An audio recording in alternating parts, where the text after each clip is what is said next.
What's going on, everyone? Doc here with Eyes Wide Shot Gaming, and today we will take a gander at my top 3 favorite mod builds for Remnant 2 on Apocalypse difficulty. Let's buckle down and start off with a build that sucks in all the attention and enemies.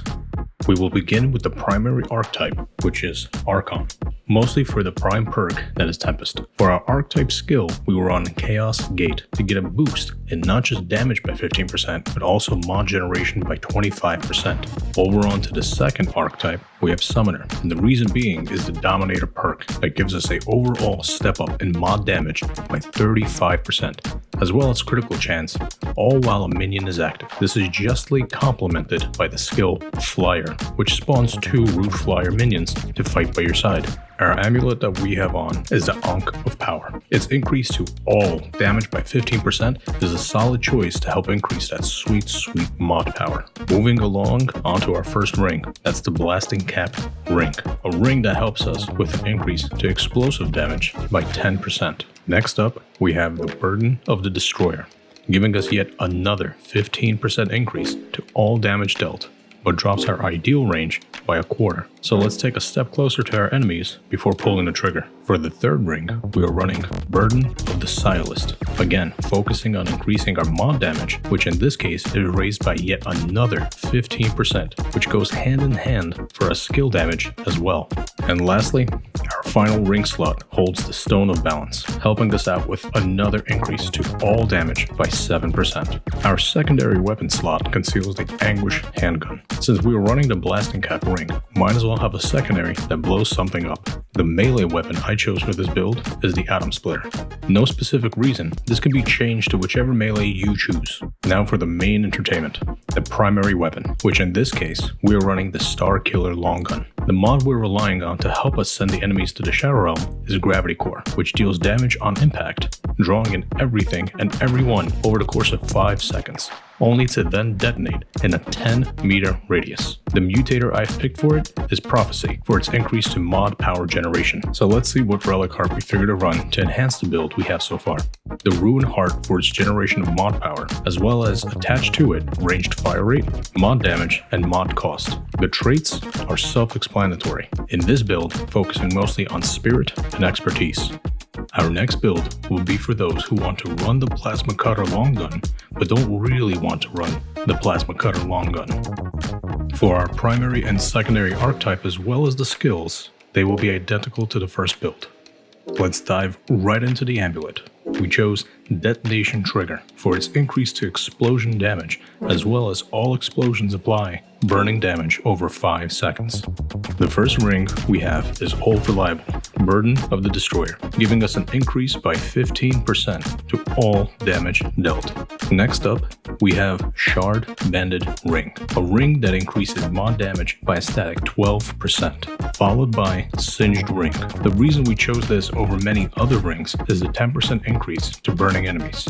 They will all burn from our mod due to the combo of our amulet and the mod we have equipped. Finally, the last ring. Since we want to focus some resources on mod damage, we go for Blasting Cap ring. The mod that we picked will cause explosive damage, and it's that damage right there that we want to be increased by 10% with this ring. Since we have some explosive factors in our build, we want an explosive secondary, only to complement our primary in times of need. So I went with the Starshot handgun for its Big Bang mod. Our melee isn't a focus of any kind. With these builds, at this point, I choose the melee that looks the most aesthetically pleasing. So at last, let's look at our primary and its mod to know what we have been building towards this whole time.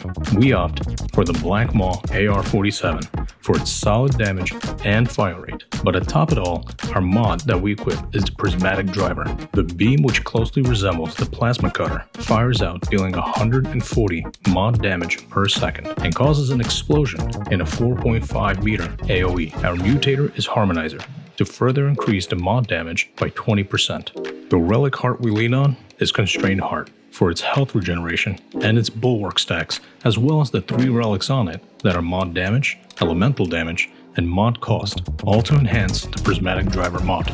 The traits are again focused around spirit, expertise, and amplitude. And now, our third and last build in this list. Hopefully, it will stay familiar in everyone's mind. Our archetypes and its skills are both the same as the first two, Archon, Chaos Gate, and Summoner with Minion Flyer. For our amulet, Jester's Bell. For its mod cast speed, as well as when mod or skill is cast, it increases all damage by 20% for 15 seconds.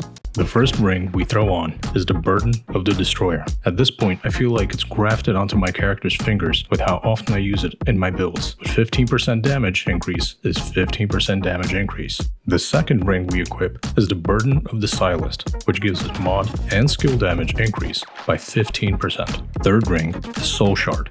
It increases all damage dealt by 4% per active summon, a maximum of 12%. So 3 summons, which you will see when we disclose the mod, is why we chose this ring.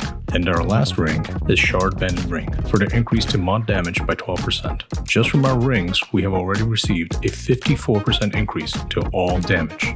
Neat. Now let's look at our weapons. The secondary weapon we have is the Nebula, for an obvious reason, that being its mod. We can fire it when ready to add that extra damage while our main mod does its job.